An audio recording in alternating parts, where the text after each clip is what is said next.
Bienvenidos a una nueva edición de Lo Justo y Necesario acá en el Periodista TV, desde nuestro estudio en el barrio de Bellas Artes. Hoy pasé por ahí en la mañana, vi 5 exposiciones, unas banderitas, atrás el arte mapuche, no me acuerdo, pero pucha que está interesante. El museo, el barrio, 6, 7 de la tarde, ustedes no saben lo que es salir de este estudio. Abajo, música, parece una feria al aire libre. Santiago merece recuperarse. ¿Cómo estás? Tenemos invitado hoy día a José Toro. Muy bien, muchas gracias, Francisco. Un placer para mí estar acá. El gusto es nuestro. José, o Pepe te voy a llamar de ahora en adelante, secretario general del PPD desde el 2021, ya un hombre con experiencia, a pesar de que tiene, ¿cuánto? ¿40 años? 39 todavía, me quedan ahí un par de meses. Ya puedes ser candidato a cualquier cosa. Sí. Bueno, por lo menos. ¿Y estás pensando en alguna candidatura? Nada, estamos allá a disposición de lo que el partido decida finalmente. Eso estoy disponible, eso ya a los políticos no les creo ya. Siempre tienen bien claro lo que van a hacer. Cuando uno decide la política, uno siempre está a disposición del partido de querer ser candidato. Pero estamos ahí tomando decisiones, viendo qué hacemos. Todavía personalmente no hay nada definido. José, ¿qué motiva a un hombre de 39 años hoy día a querer ser candidato a algo con lo que esto significa? Vocación de servicio público, porque pucha, que es un cacho ser hoy día político. Sí, tiene un costo personal, tiene una mirada que muchos dicen, ¿por qué, no? ¿Por qué te dedicas a esto y no a otra cosa? Yo creo que es un poco un camino de la vida. Yo entré a militar muy joven, tenía 14 años. Y me acuerdo muy bien porque algo de esas decisiones que te marcan estaba de cumpleaños el 11 de julio y me fui al partido que tenía la sede en Conchitorio y dije, yo voy a militar en el PPD. Y desde ahí dije, yo quiero ser y dedicarme a la política, quiero cambiar mi país, quiero ayudar a mejorar las cosas. Yo vengo de una población de Macul, en la Villa Lomas de Macul, con amigos míos que se quedaron en el camino, que no pudieron salir adelante. Y creo que al final eso me motiva a dejar mejor el mundo de como yo lo recibí, de lo que mis padres me entregaron a mí. Creo que hay ahí un sentido de decir, podemos hacer mejor las cosas. Tú llegaste a la universidad, estudiaste Derecho, trabajaste también en Lo Prado, en la dirección jurídica de la municipalidad. ¿Cuánto tiempo? De la corporación. De la corporación municipal, que teníamos a cargo salud y educación. Estuvimos ahí en control, después en recursos humanos. Tuve una experiencia Es interesante el mundo municipal, con los trabajos con los funcionarios de la salud, los profesores, propio de lo que significa un sistema público con mucha carencia, ¿no? Pero que se trataba de hacer y todos ponían de su mejor esfuerzo para hacer bien las cosas, para entregarle lo mejor que podían a los niños. Viste cosas raras, porque ayer tuvimos de entrevistado acá a Patricio Germán, y se mandó algunas frases respecto a las comunas y la corrupción dentro de los municipios, pero básicamente la Dirección de Obras Municipales dijo que era el ente público más corrupto que existe. Lo que pasa es que las direcciones de obra tienen un fenómeno bien raro, porque si bien su jefe es el alcalde, pero no tienen completa relación con el alcalde. Entonces el alcalde no puede mover a un director de obra, no es de confianza, es de planta, le responde también, entiendo, al Servio. Entonces tiene todo un entramado que es bien difícil que los alcaldes puedan modificar, y son bien entes autónomos, que a veces puede permitir todo este tipo de malas prácticas, ¿no? Los invitamos a ver esa entrevista, ya está en YouTube. Pepe, vamos a lo que nos convoca. ¿Cómo está la candidatura de Carolina Toá? Muy bien, nuestra aspirante a candidata tal cual como ella se define, ¿no? Aspirante porque va a ser candidata una vez que podamos inscribir las primarias, que tengamos una primaria amplia y que tengamos varios candidatos también. ¿Y qué pasa ahí con el PC? Porque está durísima la postura respecto a que si es Jadwe, cualquier otro aceptan para las primarias, pero si llegara el PC a postular a Daniel Jadwe, el exalcalde de Recoleta, a las primarias. Bueno, sería complejo ese escenario, sin duda. Pero no hay ¿Cuál sería la reacción de usted? Nosotros hemos sido claros también en eso. El PP ha tenido una postura clara con materia de la dictadura venezolana, de lo que eso significa y cómo también el régimen que viola los derechos humanos de un montón de venezolanos y venezolanas, es necesario que toda la comunidad internacional lo condene. Parte de esos costos tiene que ver con el exceso de migración que ha generado como un problema en toda Latinoamérica. Pero yo espero que el Partido Comunista tome su propia decisión cuando la tome, y en ese minuto evaluaremos qué pasa, porque nuestro punto en materia de derechos humanos ha sido claro, no de ahora, sino de siempre, parte de nuestra historia, y por lo tanto hay límites de principios que tenemos que resguardar, pero resguardar también para cumplir el compromiso de lo que significa una primaria, ¿no? Sí creemos que es necesario todas las fuerzas políticas estén representadas, el Frente Amplio con su candidatura, el Partido Comunista con su candidatura, pero también la democracia cristiana, ¿no? Y desde ahí también hacemos un llamado a la democracia cristiana que se sume a una amplia primaria de las fuerzas progresistas, porque creo que lo que está en juego para el país es muy importante. La regresión de derechos sociales que puede significar una candidatura presidencial y de hecho una presidencia de Johannes Kaiser desde la ultraderecha es una situación que es muy compleja para un país como el nuestro, que quizás no tenemos las condiciones de visualizarlo hoy día, pero en Europa lo está ocurriendo y hubo un cerco sanitario y nosotros ni siquiera tenemos capacidad de colocar ese cerco sanitario. Y eso nos debe llamar a todas las fuerzas progresistas a unirnos, y por eso que nadie sobra, que aquí no se trata de vetos, sino más bien de cómo enfrentamos este desafío del país con unidad y con la mayor definición posible. Nombras a Johannes Kaiser porque sería el mejor escenario para una segunda vuelta. Carolina Toá, Johannes Kaiser. Sí, pero también porque viene ganando la encuesta. Y porque ya está rápidamente acercándose a la candidatura de Evelyn Matei. Aquí no creemos en las encuestas, creemos más en la calle. Pero uno lo siente en la calle. Mira, yo acá venía del Banco Estado, que estaba haciendo unos trámites, y me agarró una vecina de Independencia, y ella me dice, mira, nosotros no queremos todos un discurso, me dice, pero no queremos Frente Amplio y PC, pero por eso voy a votar por Kaiser. Porque yo quiero como algo pareció a la Concertación, pero ustedes se la farrearon, pero Kaiser les va a ganar porque les dice la verdad, y además porque la rabia, me dice, tenemos rabia con ustedes. Bueno, creo que eso nos tiene que hacer pensar. O sea, hay una rabia en la clase trabajadora, hay una rabia en el mundo popular, que la centroizquierda, que la izquierda no ha sabido representar, teniendo que hacerlo, que los partidos tradicionales no han sabido representar, teniendo que hacerlo, y creo que eso nos tiene que llamar a una reflexión. ¿Y esa rabia se expresa por el tema de la seguridad, o porque se ha transado mucho el programa, o porque se han cometido muchos errores? Hoy día mismo aparecía una diputada independiente Frente Amplio detenida por conducir en estado de ebriedad, el tema de la comisión ayer de investigadora del caso Monsalve, golpeando duro a la candidata Toá, pero también al presidente Boric y a todo su equipo asesor. ¿La rabia es por todo, o tú crees que se concentra en algunos aspectos? Yo creo que es una rabia que es un poquito anterior a este gobierno también. Es una rabia del pueblo en general con el sistema político, que no es capaz de solucionarle sus problemas y sus necesidades, que no se hace cargo de mejorarle la vida a las personas. Creo que en eso, y que no le estamos dando respuesta. Entonces hoy día está el problema de la seguridad y la gente necesita respuesta hoy día, necesita respuesta inmediata. Hay una sociedad de la inmediatez que necesitamos rápidamente tener que resolver temas, y creo que por ahí se está incubando una rabia que no estamos teniendo respuestas. Pero yo voy a tratar de ser abogado del diablo aquí, porque los políticos expresan mucho los problemas, pero también se han encontrado algunas soluciones. Es decir, sí. Vemos que el aumento en las pensiones ha generado que billones de personas hoy día estén mucho mejor que antes. Es decir, cuando uno ve un alza del transporte, no provoca un estallido social. Es decir, en lo económico pareciera que hay cierta conveniencia, ¿no? O que la gente está más tranquila. En el tema de salud también se han abordado algunos problemas. Sin embargo, como que es el tema de la seguridad. Uno ve que la derecha, más que hablar de economía, habla de seguridad. Lo que pasa es que yo creo que este gobierno ha hecho mucho en materia de seguridad.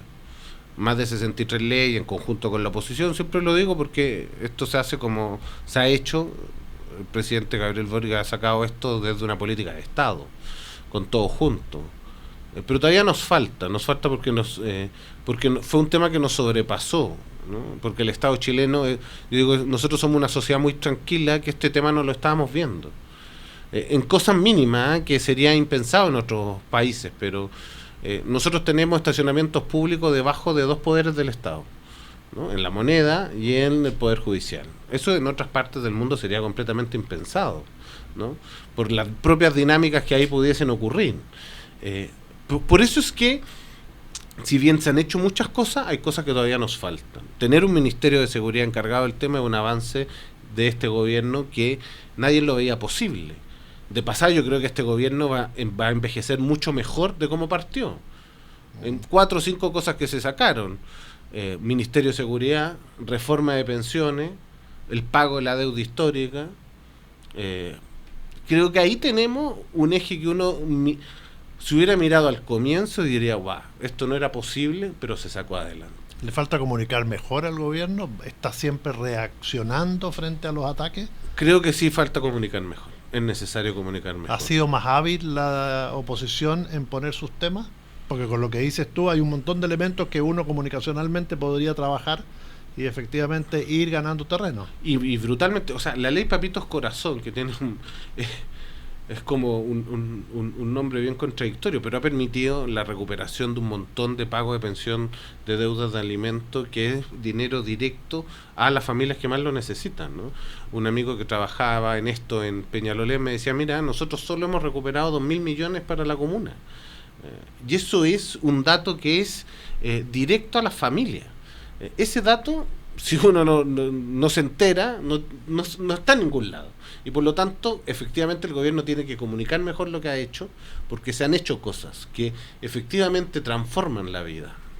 El otro día entrevistamos a Miguel O'Ryan, acá también, el infectólogo pediatra, y nos hablaba del éxito del ataque al virus sincicial a través de la vacuna, y cómo se había evitado el 80% de las hospitalizaciones y 0 muertes en un año.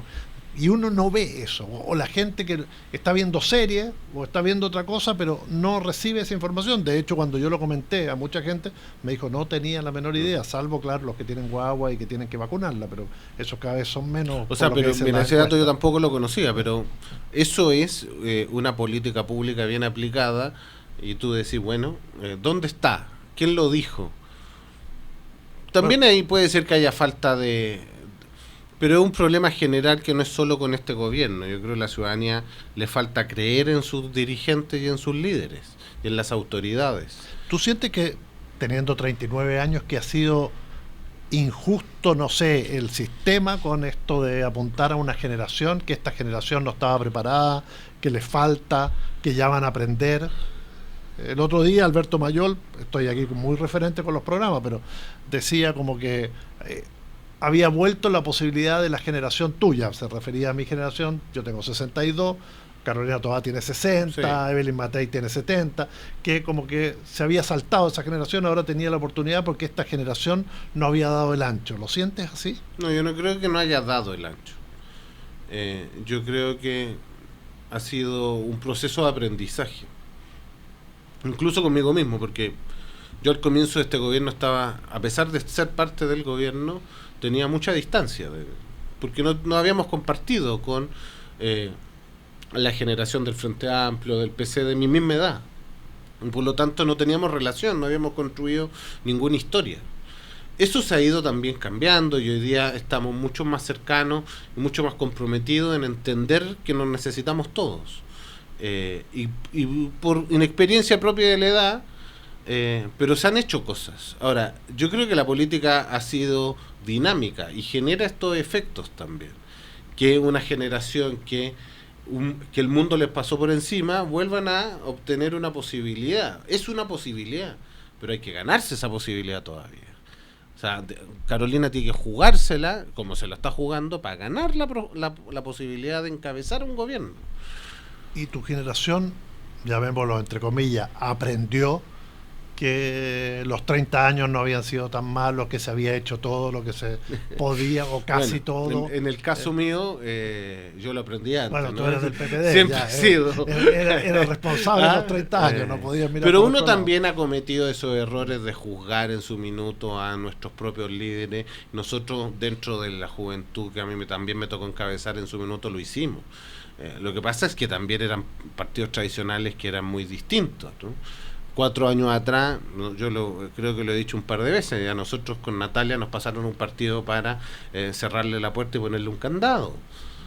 La diferencia es que logramos sobrevivir y hoy día estamos en un proceso completamente distinto, con una candidata presidencial que antes, que muchos dijeron que no iba a marcar en la encuesta, salió a ser candidata y marcó inmediatamente, ¿no? Sí, la ves fortalecida.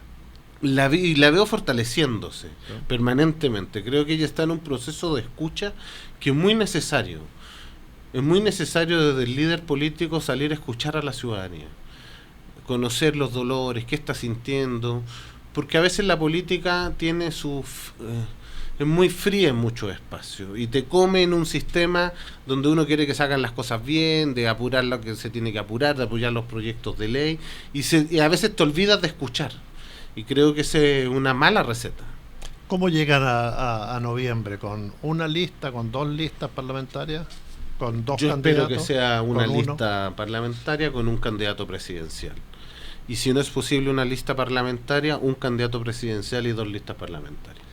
Pero creo que aquí está en riesgo entregarle la mayoría social y política a la ultraderecha y a la derecha. Y creo que eso implica la responsabilidad de darle la oportunidad de que existan regresiones de derechos sociales que a nosotros, en general, al progresismo le ha costado mucho conseguir. No solo en materia de igualdad de derechos de las mujeres, aborto. Creo que son temáticas que son difíciles y que fueron una ardua pelea. O sea, incluso desde la ley del divorcio de hijos ilegítimos, ¿no? Porque hay algunos que suponen que la solución es solo, que la persona se salva por sí sola. Hay gente que tiene, ante discursos como eso, la posición de que lo más probable es que un próximo gobierno tampoco pueda desmontar todo. Como este no pudo hacer lo que quería, el que viene, por muy de derecha que sea, tampoco lo va a poder hacer. Van operando en esta lógica de empate, que es difícil, que hay que pasar por el Congreso, que el Congreso más o menos siempre es mayorías más, mayorías menos. Yo creo que equilibrando. Más que nunca hoy día estamos en el riesgo de que la derecha tenga, en conjunto con la ultraderecha, 4/7. Y eso les permite hacer lo que quieran. Ese es el riesgo que nos enfrentamos en la próxima elección parlamentaria. Por eso la necesidad de la unidad. ¿Tú crees que se podría generar un escenario 62-38? Así es. Como el que tuvimos en la...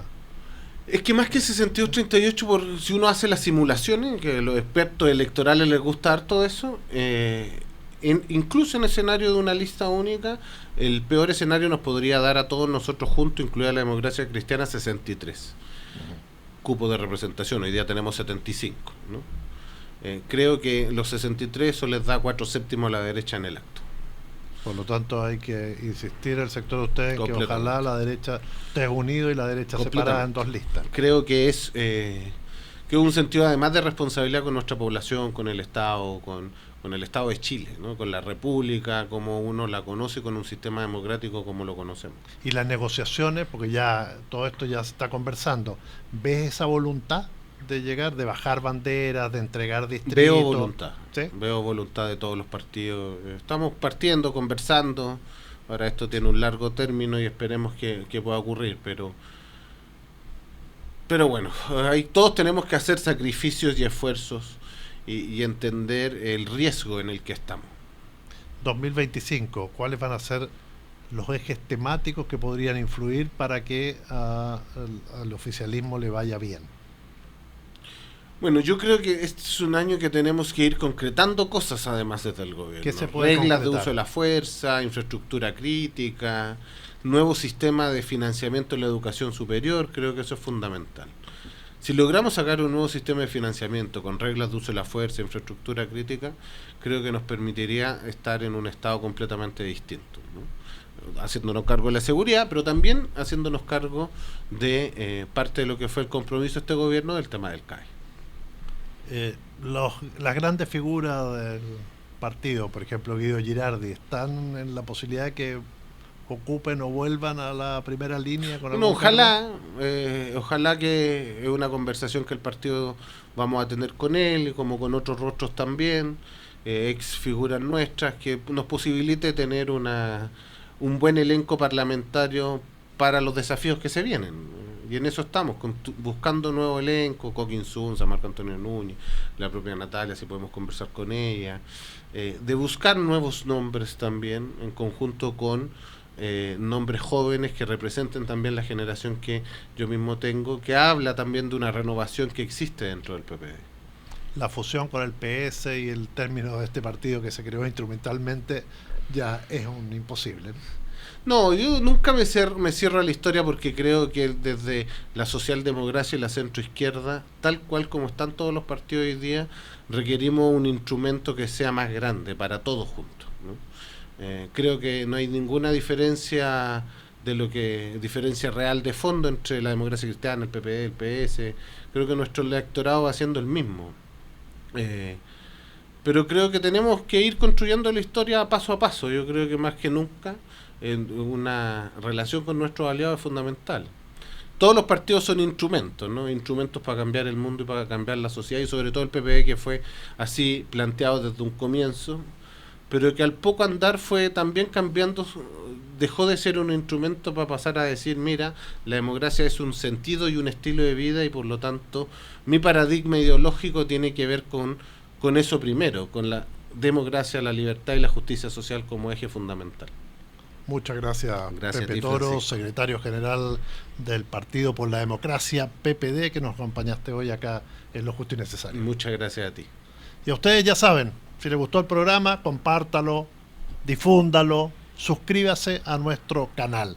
Y nos veremos dentro de poco con otro entrevistado tan interesante como hoy, este joven secretario general del PPD. Muchas gracias. Muchas gracias. Hasta luego, nos vemos.